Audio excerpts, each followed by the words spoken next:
Hey, salut les amis, aujourd'hui on fait un nouvel épisode de Let's Work. Alors Let's Work c'est quoi? Eh ben en fait déjà c'est le nom de la chaîne bien entendu, mais surtout en fait c'est mon premier format de vidéo. Et en fait un Let's Work, contrairement à un Flash RH, c'est une vidéo qui traite un sujet dans son intégralité. Donc une vidéo un peu plus longue, un peu plus travaillée que je sors environ tous les 3 mois. Alors bref, j'en ai déjà assez dit. Maintenant place à la vidéo qui va parler de la grossesse au travail. Alors c'est parti!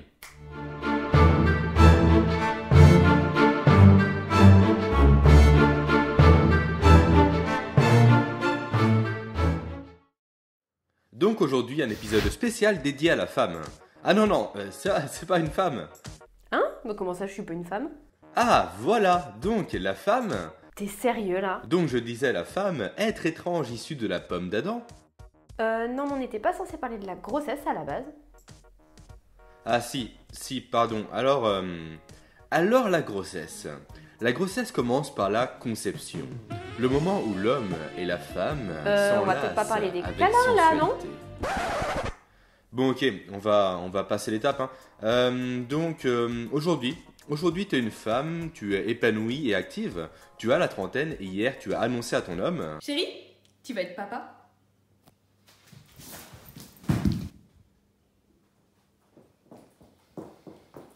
Chérie, ça va? Il l'a bien pris, j'en suis certain. Mais maintenant tu vas devoir l'annoncer à ton patron. Enfin non, rassure-toi. En fait la loi ne t'oblige en rien à lui annoncer.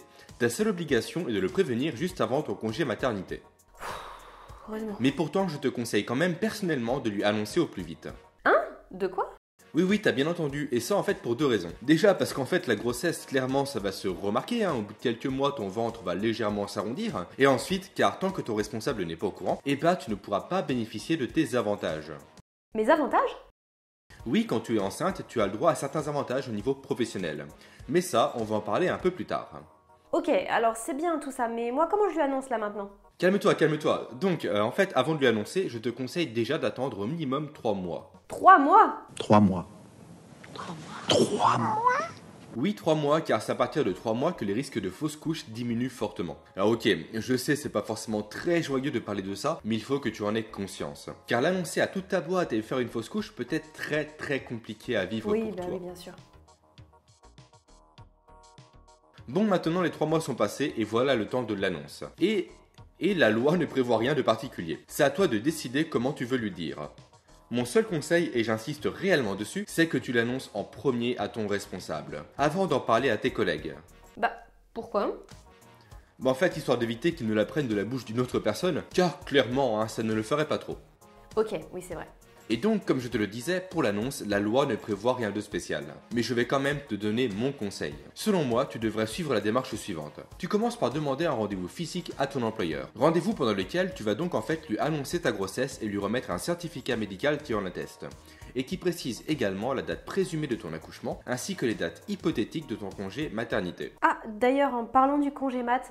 On va en reparler juste après, ne t'en fais pas. Donc, une fois ce rendez-vous terminé, tu vas lui adresser un courrier avec accusé de réception, dans lequel tu vas reprendre toutes les informations que tu lui as données, histoire de bien formaliser la démarche. Alors ça, encore une fois, c'est mon conseil. Tu en fais ce que tu veux. Bon, maintenant, si ça te tente, on va parler de la gestion de ta grossesse dans ta vie professionnelle. Alors voilà, ton chef est maintenant au courant pour ta grossesse, et tu vas donc pouvoir bénéficier des avantages dont je te parlais il y a quelques minutes. Ah, super. Donc déjà, quand tu es enceinte, tu as une protection contre le licenciement. Ton responsable est dans l'interdiction de te licencier. Sauf si tu fais bien entendu une faute grave, ou s'il est dans l'obligation malheureusement de te licencier pour une raison indépendante de ta grossesse. Par exemple, c'est le cas du licenciement économique. Mais alors si c'est moi qui veux quitter l'entreprise? Ah bah là, rien de plus simple, tu peux très facilement quitter ton emploi car tu n'auras strictement aucun préavis à respecter. Alors, il y a un seul cas spécifique, c'est quand tu seras en congé maternité et que tu voudras quitter ton travail. Là, tu vas devoir envoyer une lettre de démission au moins 15 jours avant la fin de ton congé. Ok, c'est noté, mais sinon j'ai le droit à quoi d'autre? Ah si, la loi prévoit également que tu peux t'absenter pour faire des examens médicaux obligatoires. Ouais, enfin si c'est pour ne pas être payé... Ah si, tu seras payé comme si tu travaillais. Ah ouais? Et encore, tu ne sais pas tout. Le futur papa pourra également s'absenter pour se rendre à 3 examens médicaux obligatoires. Génial! Et attends, c'est pas fini, tu as même droit à une réduction de ton temps de travail. Et tu peux même demander une mutation temporaire sur un poste de travail moins pénible physiquement parlant. À ça, s'ajoutent également des avantages propres à ton entreprise si c'est prévu par accord ou par convention. Bref, comme tu peux le voir, t'as tout ce qu'il te faut pour que ta grossesse se passe au mieux. Et maintenant, on peut parler du congé... Du congé maternité, oui. Bon, déjà, sache que le droit au congé maternité ne peut pas être soumis à des conditions. Comment ça? Mais en fait, ça veut dire que tu as le droit au congé maternité quelle que soit ta situation professionnelle. Que tu sois en CDI, en CDD, à temps plein ou à temps partiel, peu importe, tu y as droit. Ah, d'accord, super. Maintenant, sache que le congé maternité se découpe en deux.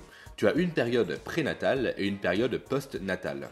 Et elle dure combien de temps? En fait, la durée du congé prénatal et du congé post-natal dépendent du nombre d'enfants que tu vas attendre. Pour une naissance simple, donc si tu attends un seul enfant, tu auras le droit à 6 semaines avant ton accouchement et à 10 semaines après. Pour des jumeaux, c'est 12 semaines avant et 22 semaines après. Et si tu as des triplés, Des triplés? Hein, ça va pas la tête. là tu as le droit à 24 semaines avant et à 22 après. Ah oui, quand même. Ah, c'est peut-être pas mal des triplés finalement, tiens. Et sinon, en cas de complications, ça se passe comment? De complications? Oui, des soucis pendant la grossesse.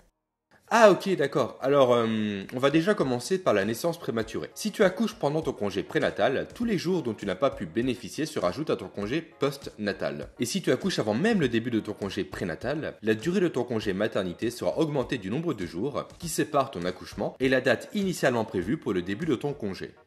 Et si je suis malade? Si tu es malade durant ta grossesse ou pendant ton accouchement, en fait la durée de ton congé prénatal peut être augmentée jusqu'à 2 semaines et celui de ton congé post-natal jusqu'à 4 semaines. Après, bien entendu, il faudra que tu apportes un certificat médical pour attester de ta maladie.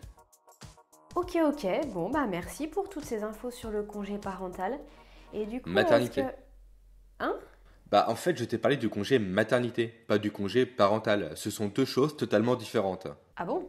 Oui, d'un côté tu as le congé maternité et le congé paternité, et de l'autre tu as le congé parental. En fait, le congé parental s'applique lui aux deux parents, et il a pour objectif de donner du temps aux parents pour se consacrer à leur enfant, ou à leurs enfants. Ce congé peut débuter dès la naissance de l'enfant, et il doit se terminer au plus tard 70 semaines après l'accouchement.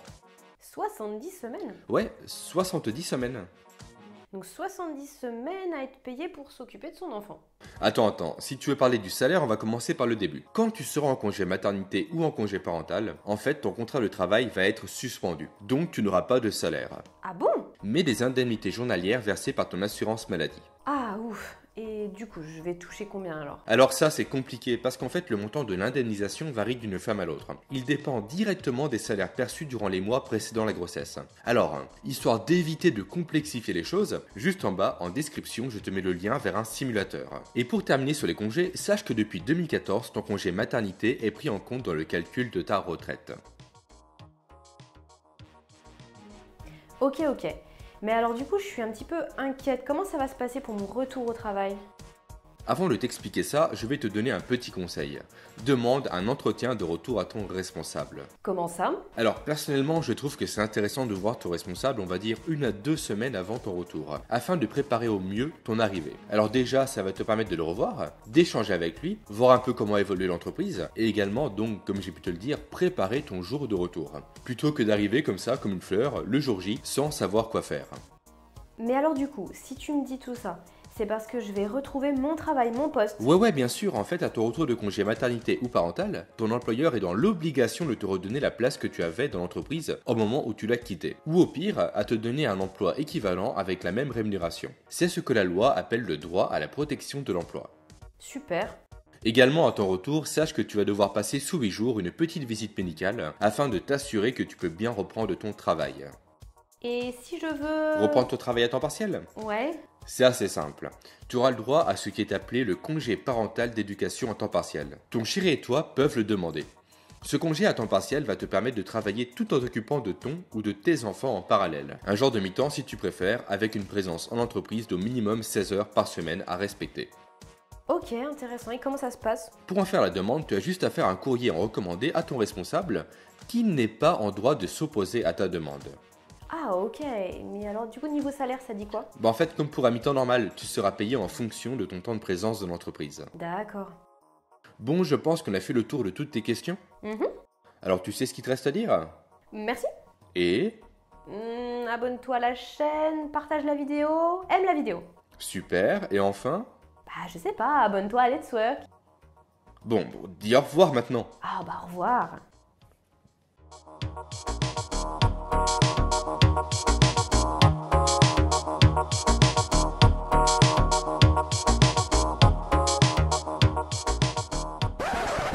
Bon ok, on va passer l'étape. Donc aujourd'hui... Eh mais j'ai pas le micro. Tu es épais.